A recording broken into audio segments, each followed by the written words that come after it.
आनंद मार्ग जो तांत्रिक प्राणायाम सिखाता है वो कहता है कि प्राणायाम पर्टिकुलर एक चक्र पर होना चाहिए साधक के जीवन में, और जब पर्टिकुलर चक्र पर होगा और उसके साथ साथ साधना का भी उसमें संयोग होना, परम पुरुष की ओर ले चलता है। ये जो मनोमय कोश के साधना की चर्चा है, संक्षेप में जाना चाहेंगे। दूसरा एक कोश है, तीसरा एक कोश है अति मानस कोश। यह अति मानस कोश क्या है? कारण मन का प्राथमिक स्तर है, प्रारंभिक स्तर है। कहा जाए कारण मन का यह द्वार है, कारण मन का यह द्वार है, प्रवेश द्वार है अति मानस कोश। यहाँ पर मनुष्य के जीवन में प्रेम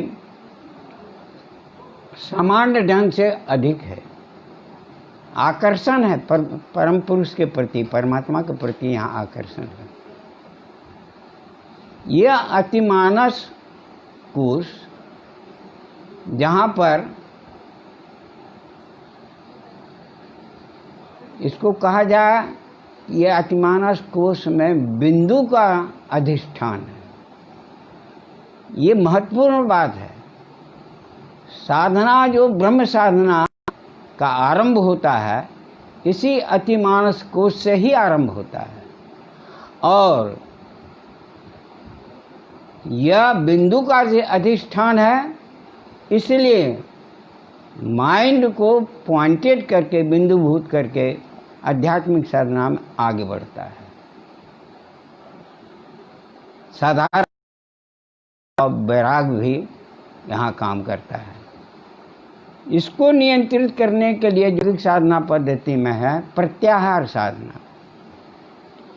प्रत्याहार साधना जब विथड्रॉवल, प्रत्याहार का मतलब है जागतिक जो आकर्षण है, आसक्ति है, मन की जो गति है संसार की ओर, उससे वापस लेकर आत्मिक जगत की ओर जहाँ गति ले जाया जाता है।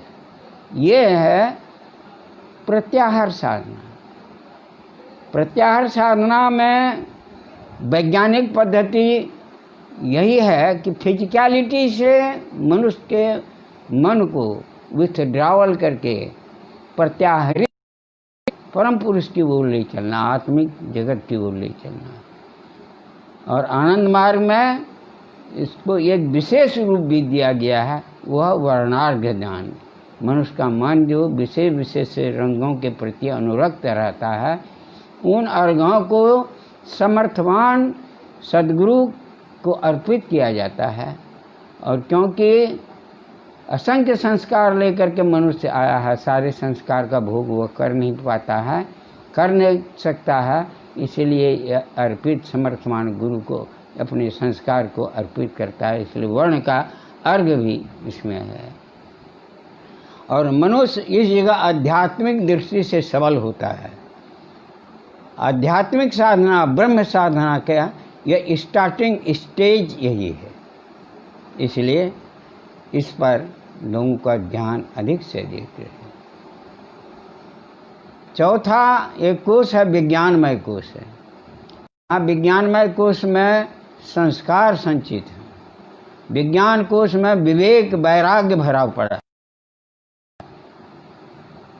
और संस्कार है तो संस्कार पीछे भी घसीट कर ले जा सकता, आगे की ओर भी ले सकता है। इस विज्ञानमय कोश का नियंत्रण के बारे में कहा गया, यह धारणा जो साधना पद्धति है, ये साधना पद्धति, धारणा की साधना पद्धति, हम लोग तंत्र की चर्चा करेंगे तब इसकी विशेष चर्चा करेंगे। तत्वों को संतुलित करने के लिए इनबैलेंस्ड जो हमारे तत्व हैं शरीर के, उनको संतुलित करने की साधना है। और वैराग्य का जागरण, विवेक का जागरण कराकर मानवता की ओर आगे बढ़ने के लिए, परम पुरुष की ओर आगे बढ़ने के लिए यह साधना तत्व धारणा है जो सामान्य लोगों को मालूम नहीं है। तंत्र में इसकी विशेष साधना है, प्योर तांत्रिक साधना। आनंद मार्ग ने इसे बताया है कि तंत्र, यह तत्व धारणा, यह प्योर तांत्रिक साधना पद्धति है। हिरण्मय है, यह हिरण्मय कोश में संस्कार का परिष्कार है। ब्रह्म के प्रति, परमात्मा के प्रति विशेष आकर्षण है, और ऐसा आकर्षण है कि उसके बिना यह रह नहीं पाता है। साधक यह भाव जागृत होता है और कहा जाता है कि प्रेमाग्नि है यहाँ, लेकिन आनंद की वेदना भी है। यहाँ किसी प्रकार से जागतिक कोई आकर्षण नहीं। ध्यान साधना पद्धति के द्वारा ये हिरण्मय कोश को परिपक्व करके आगे बढ़ने की चर्चा है। ये कुछ व्यवहारिक है। ये बात सही है कि वैदिक पद्धति हो या तांत्रिक पद्धति हो, साधना का जो स्वरूप है, दोनों का उद्देश्य एक ही है, जो हम लोग आगे चर्चा के क्रम में देखेंगे। तंत्र का कहना है कि जो सबके का अंग है, परंतु यह योग साधना अपने आप में पूर्ण नहीं। आनंद मार्ग ने इसे तंत्र साधना का आधार देकर इसे पूर्णता प्रदान की है। तो यह तंत्र साधना क्या है? आनंद मार्ग घोषणा करता है कि तंत्र साधना है चक्रों की साधना। योग साधना जहाँ कोश की साधना है, पंचकोशीय साधना है, तो यहाँ तंत्र कहता है कि 9 चक्र की यहाँ साधना है। ये शरीर में जो 9 चक्र हैं, मूलाधार, स्वाधिष्ठान, मणिपुर, अनाहत, विशुद्ध, लालना, आज्ञा, गुरु चक्र और सहस्रार चक्र, ये 9 चक्र हैं। चक्रों के संबंध में पूरी जानकारी तो साधना जगत में ही होती है, परंतु सैद्धांतिक रूप में करना पड़ेगा कि चक्र है क्या। पहले इसे हम लोग बिंदु है वह है निचला जो चक्र है टेल, और चक्र एक्चुअली है क्या? ये शक्ति का केंद्र है। मूलाधार से लेकर सहस्रार तक यह चक्र क्या है? तो ये शक्ति का केंद्र है, और इसके चारों तरफ जो ग्रंथि उपग्रंथियां हैं, ये इसका कंट्रोलर है, ये नियंत्रक है। और ये कहा जाएगा कि शक्ति का केंद्र है और विभिन्न चक्र हैं। इन चक्रों की साधना ये बहुत गूढ़ साधना है, जो आनंद मार्ग की तांत्रिक साधना, जो योग साधना को आधारित किया है। योग साधना आनंद मार्ग आधारित कर दिया गया, सम्मिलित किया गया। तो यह चक्रों की साधना है। मूलाधार चक्र की साधना में इसमें दैवी शक्ति निहित है, कुल कुंडली शक्ति निहित है, हलाग्नि शक्ति है, जिसको वैष्णवी शक्ति कहते हैं, जिसको राधिका शक्ति भी कहते हैं। इसका अधिरोहण करने के लिए ये इष्ट मंत्र का विधिवत प्रोसेस के साथ जप है, जहाँ मंत्राघात है, मंत्र चैतन्य है, दीपनी शक्ति है,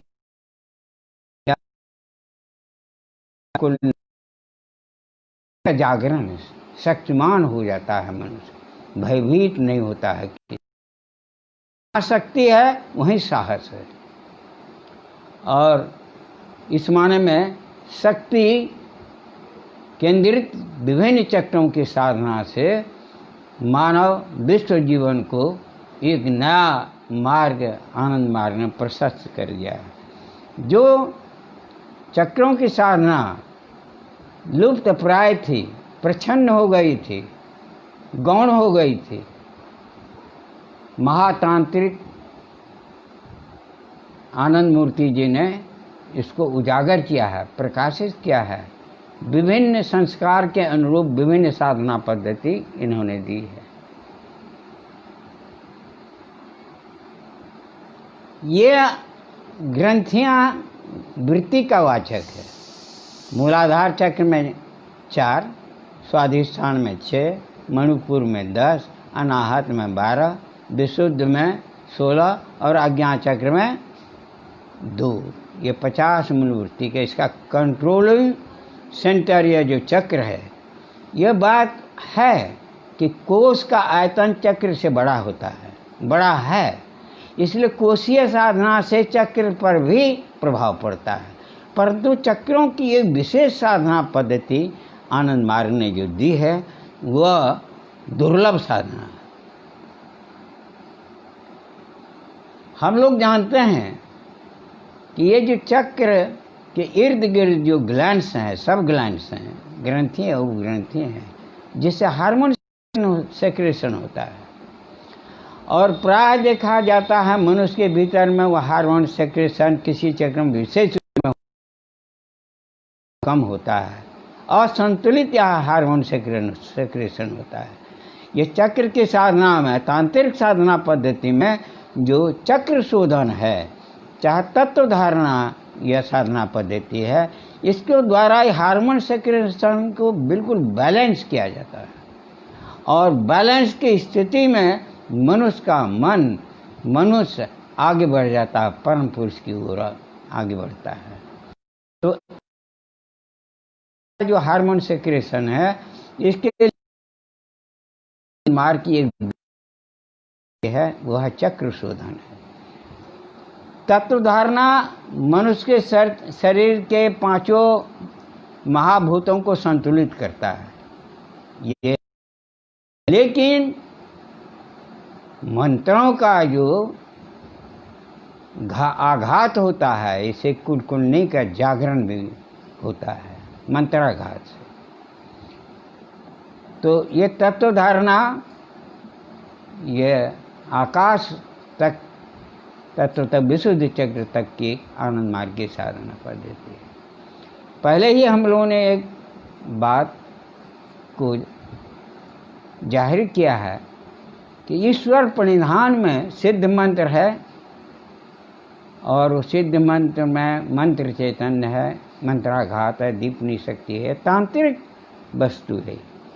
यह वैदिक संस्कृति का अवदान नहीं है, ये तांत्रिक संस्कृति का अवदान सदाशिव काल से आ रहा है। बीच में महा जोड़ा है और आनंद मूर्ति जी ने आधुनिक वैज्ञानिकता का आधार लेकर के बिल्कुल परिष्कृत करके एक पद्धति मानव जीवन के सामने में रख दी है, जो कि एकमात्र पथ है। योग साधना कलेवर है, लेकिन आधार क्या है? यह तंत्र है। यही आनंद मार्ग की बड़ी विशेषता है। आनंद मार्ग को प्रकाश में लोग जानने की चेष्टा करते जा रहे हैं, नहीं कर रहे हैं सो बात नहीं है, लेकिन इसकी जो महत्ता है, इसकी जो गरिमा है, ये तांत्रिक साधना चक्रों की साधना लेकर के बहुत अधिक है। ये आज्ञा चक्र जो है, आज्ञा चक्र, ये 7 से ऊपर जितने चक्र हैं सात्विक चक्र हैं। यहीं से आध्यात्मिक साधना का सूत्रपात होता है। आज्ञा चक्र क्या है? ये आध्यात्मिक दृष्टि से बहुत महत्वपूर्ण यह है, साधना की प्रगति यहाँ होती है। यह शंभुलिंग का अधिष्ठान है। ये शंभुलिंग के बारे में बहुत लोगों को पता है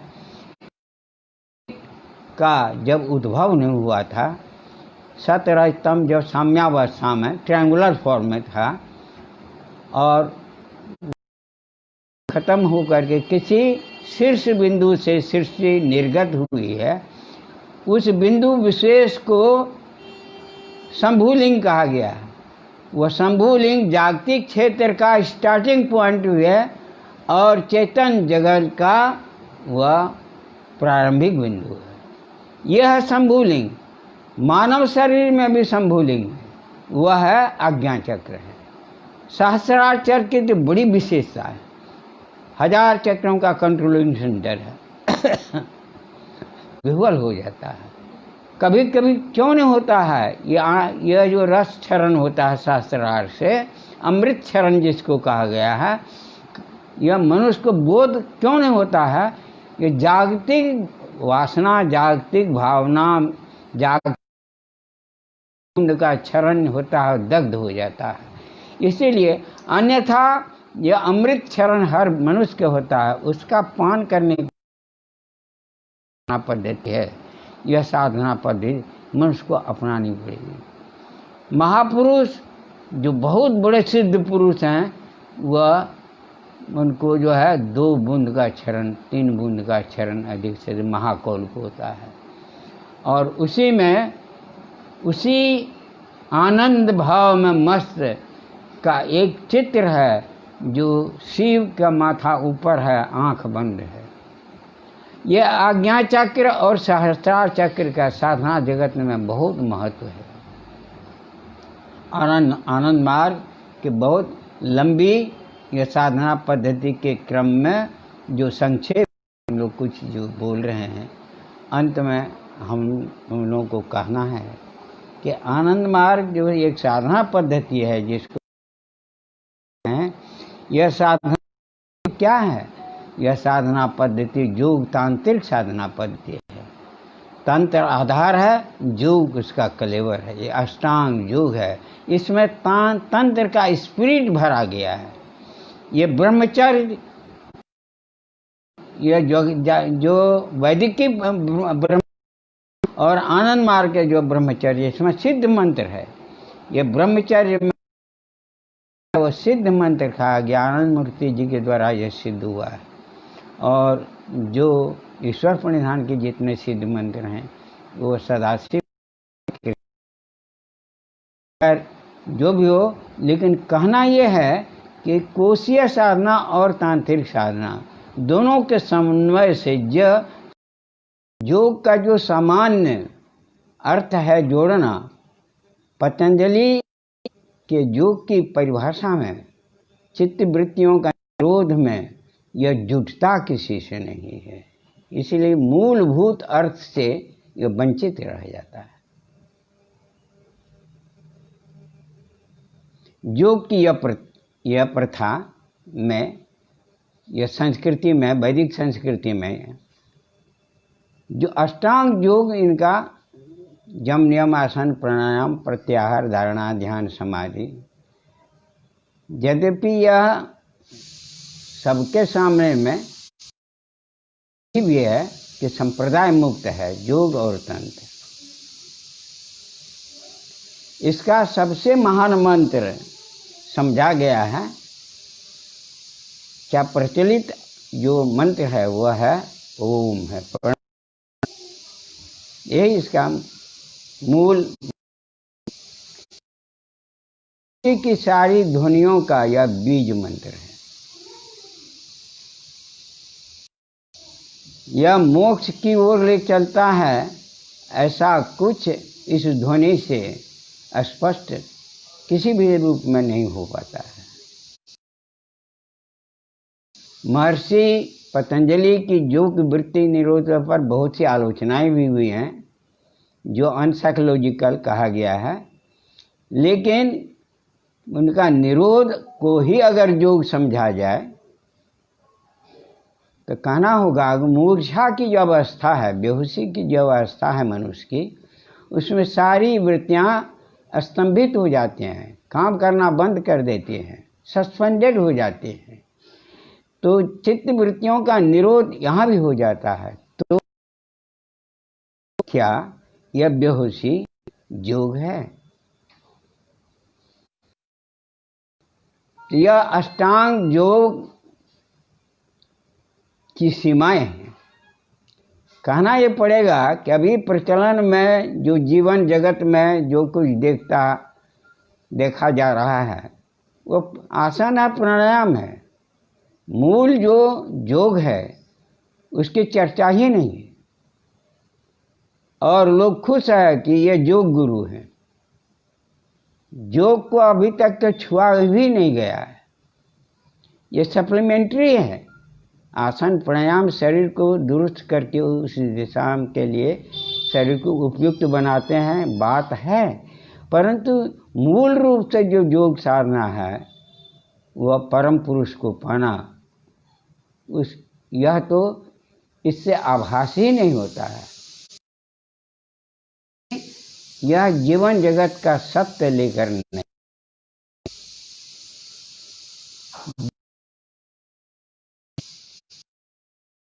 उसमें एक और मुख्य प्रथा है, वह है योग को परिभाषित किया गया है, सर्व चिंता परित्यागो निश्चिंतो योगो उच्यते। सारी चिंताओं का जहाँ त्याग कर दिया जाता है वहाँ योग, वह स्थिति, वह अवस्था योग कहलाता है।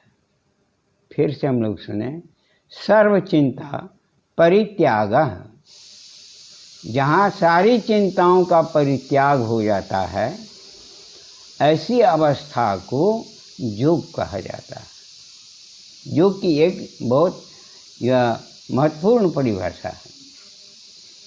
प्रश्न यह है कि चिंताओं का स्तंभन, चिंताओं का त्याग करना, चिंताओं का नहीं रहना, अगर यही योग है तो गंभीर निद्रा में, साउंड स्लीपिंग में जब मनुष्य रहता है, मनुष्य का मन रहता है, वह सारी वृत्तियां से कहा गया जाएगा कि वो साउंड रहित अवस्था है। तो क्या साउंड स्लीप में योग की स्थिति आ जाती है? इसलिए इस परिभाषा में भी बड़ी सीमाएं हैं। तीसरी परिभाषा है जो मैं कहना चाहूँगा कि वैदिक परंपरा की यह परिभाषा नहीं है, यह तंत्र जगत की देन है। जो तीसरी परिभाषा है योग की, वह तीसरी परिभाषा ऐसी है जो योग के अर्थ से तो पूर्णतः संगति रखता ही है और साथ ही साथ और कुछ यह देता है। परिभाषा है संयोगो योगः इत्युक्तः जीवात्मा परमात्मनः। जीवात्मा परमात्मनः संयोगः इति योगः। जीवात्मा और परमात्मा का एकीकरण हो जाना, संयोगः मिलन, महामिलन होना, यही योग है। जीवात्मा परमात्मना संयोगः योगः। जीवात्मा परमात्मा का महामिलन, एकीकरण योग कहलाता है। ये वैदिक परंपरा की परिभाषा नहीं कही जाएगी, यह तांत्रिक लोगों की परिभाषा है। हम लोग तंत्र पर आएंगे धीरे धीरे। यह जो एकीकरण है, जीव का शिव में हो जाना, विलयीभूत होना, एकीभूत हो जाना, यह जोड़ना के अर्थ में भी हो गया और एकीकरण के अर्थ में भी हो गया। इसलिए योग का जो निहित अर्थ है उस अर्थ से बिल्कुल यह अर्थ व्यवहारिक रूप से चरितार्थ होता है, परिभाषा में भी और अर्थ में भी। अब यह देखना है कि उद्देश्य है योग का उद्देश्य मिलन, परम पुरुष की प्राप्ति। जहाँ यही नहीं होती है वो योग कैसा है?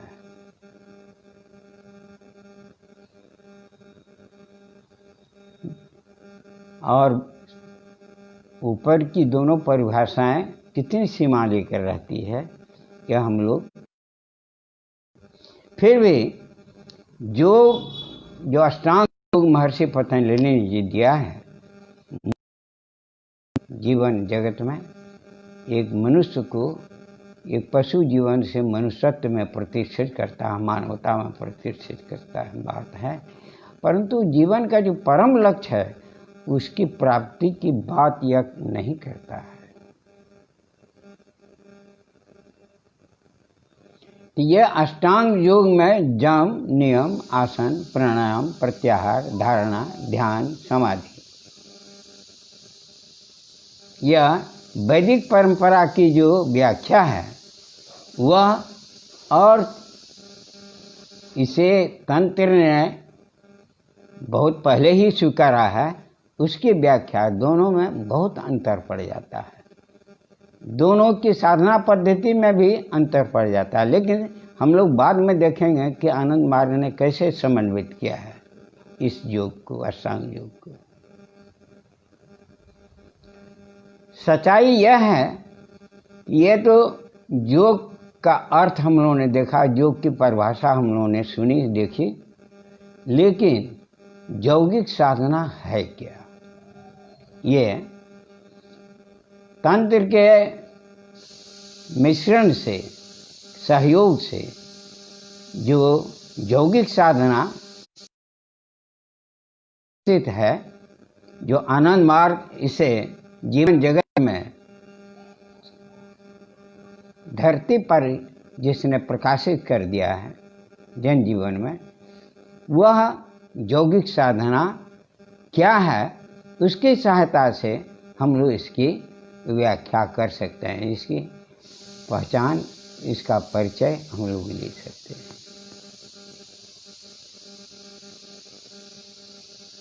यौगिक साधना के संबंध में कहा गया है निष्कर्ष रूप में, यह कोशीय साधना है। कोशीय साधना है, कोश साधना है। यह कोश है क्या?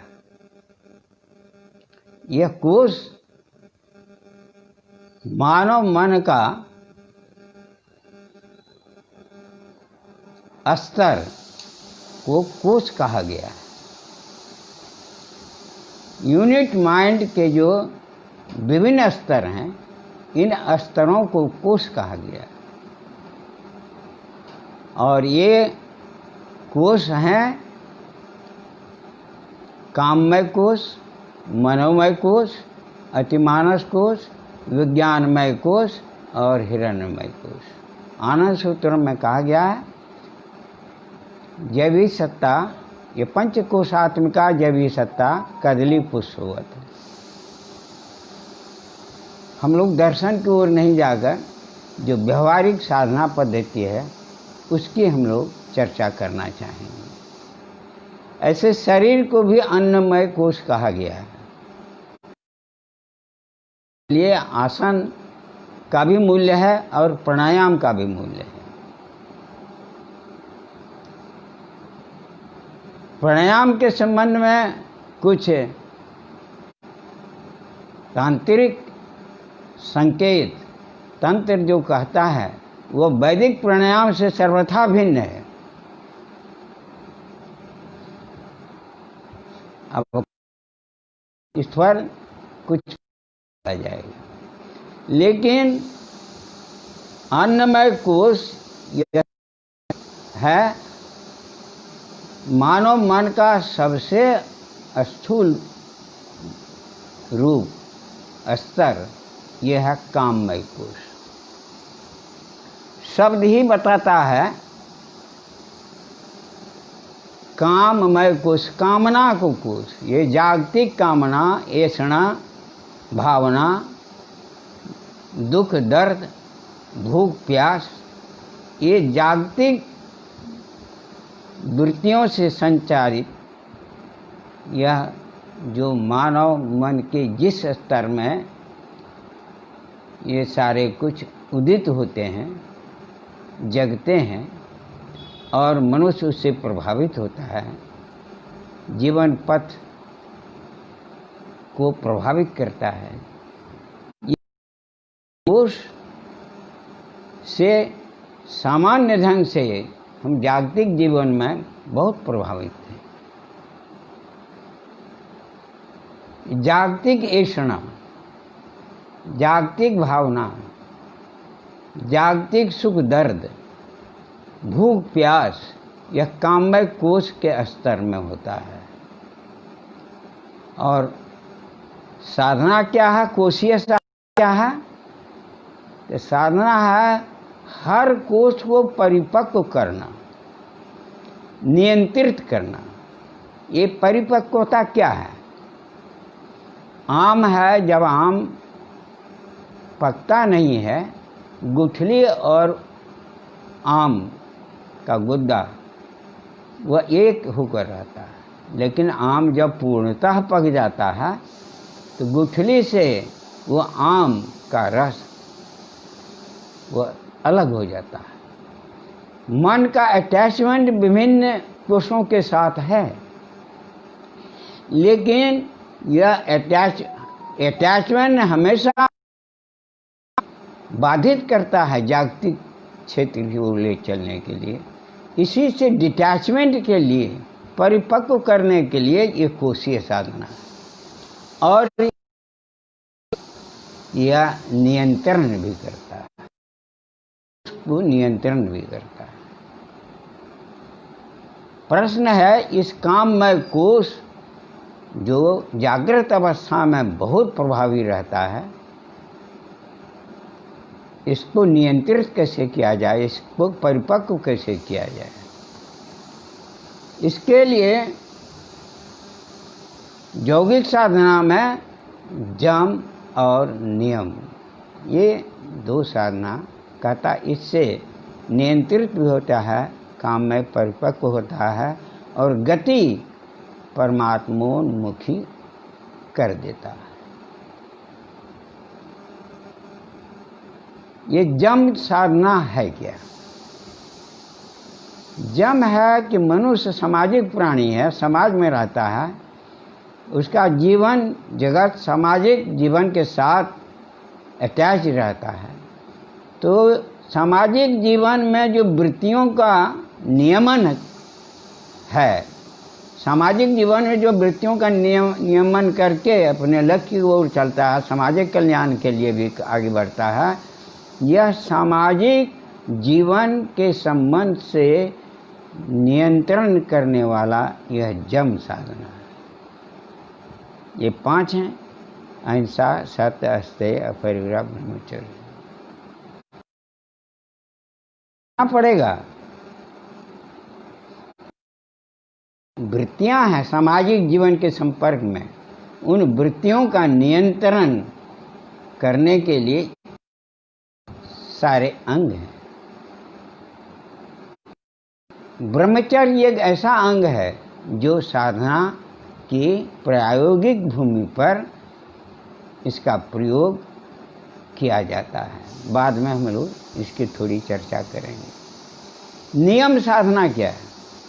नियम साधना है कि मनुष्य के पास में जो 1000 वृत्तियां हैं, मूल 50 वृत्तियां हैं, इन वृत्तियों को सेल्फ जहाँ कंट्रोल करने की बात होती है, वह सेल्फ नियंत्रण, यह नियम साधना की बात होती है। इसमें यह शौच है, संतोष है, तप है, स्वाध्याय है, ये ईश्वर प्रणिधान है। ईश्वर प्रणिधान इसी तरह से व्यवहारिक प्रैक्टिस है, और बाकी यह आदर्शगत है, जहाँ मनुष्य को स्वीकार करके चलना पड़ता है। यह मोरालिटी है, और आध्यात्मिक साधना का यह आधार है, आधार भूमि, जहाँ पर खड़ा होकर यात्रा शुरू करेगा कोई साधक। तो कह रहे थे कि अष्टांग योग पद्धति में यह जो जम नियम है, यह जम नियम पतंजलि की व्याख्या आप पढ़िए, देखिएगा योग दर्शन में, और आनंद मार्ग ने जो यह परिचय दिया है जम नियम की विस्तृत विवेचना जो की गई है, उस विस्तृत विवेचना में साधना जो अंगीभूत होकर है, इसमें ब्रह्मचर्य और ईश्वर प्रणिधान दोनों यह प्रयोग है, साधना पद्धति है। और ईश्वर प्रणिधान यह है कि संसार का जो कॉजल फैक्टर है, उस ओर प्रोसीड करना, आगे की वो ले चलना। और इसमें ये वैदिक पद्धति का जो महान मंत्र है प्रणव ध्वनि, आनंद मार्ग कहता है यह सिद्ध मंत्र नहीं है। सिद्ध मंत्र क्या है? जो परमात्मा के साथ समांतरता स्थापित कर लिया है।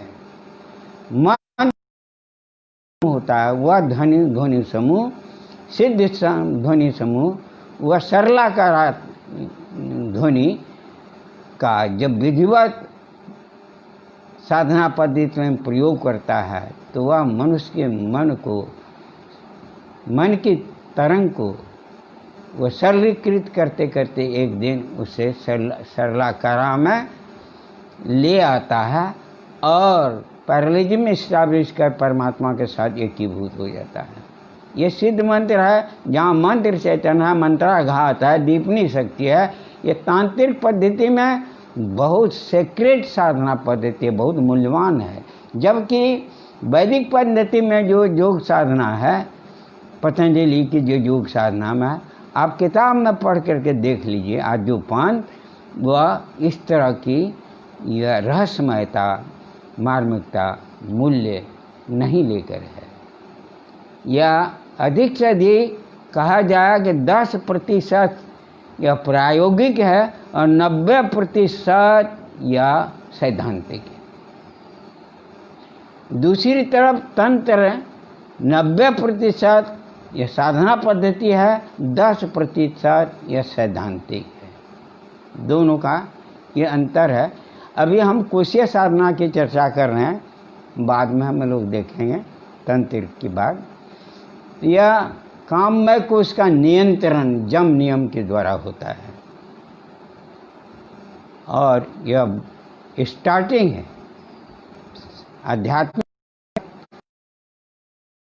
यात्रा शुरू होती है, यह स्टार्टिंग है। जो यह नहीं है, नैतिकता जहाँ नहीं है वह व्यर्थ चली जाती है। और साधना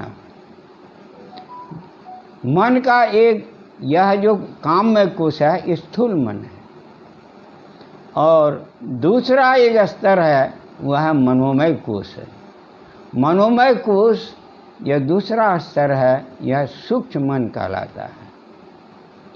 ये मनोमय कोश या मूल रूप से इसका परिचय देना होगा तो कहना होगा, यहाँ चिंतन है, मनन है, स्मरण है। इसी स्तर पर मनोमय कोश के इसी स्तर पर मनुष्य चिंतन करता है, मनन करता है और स्मरण करता है। ये इस स्तर पर है। तो मनन के द्वारा बुद्धि का विकास, बड़े बड़े लेखक, बड़े बड़े कवि और जो चिंतक हुए हैं, इस मनोमय कोश को स्ट्रॉन्ग करके, नियंत्रित करके बुद्धि का विकास ये कर लेते हैं। और एक बात है, सुख दुख का बोध भी यही होता है मनुष्य के मन में। तो यह जो मनन चिंतन है, यह मनन ये है प्राणायाम के साधना है। प्राणायाम ये जो यौगिक पद्धति में है, वैदिकी पद्धति में जो प्राणायाम है, महर्षि पतंजलि का जो प्राणायाम है, में संसार में देखते होंगे, यह वैदिकी प्राणायाम क्या है? श्वास प्रश्वास पर नियंत्रण की बात है। आनंद मार्ग एक बहुत महत्वपूर्ण रहस्य को उद्घाटित करता है कि प्राणायाम यदि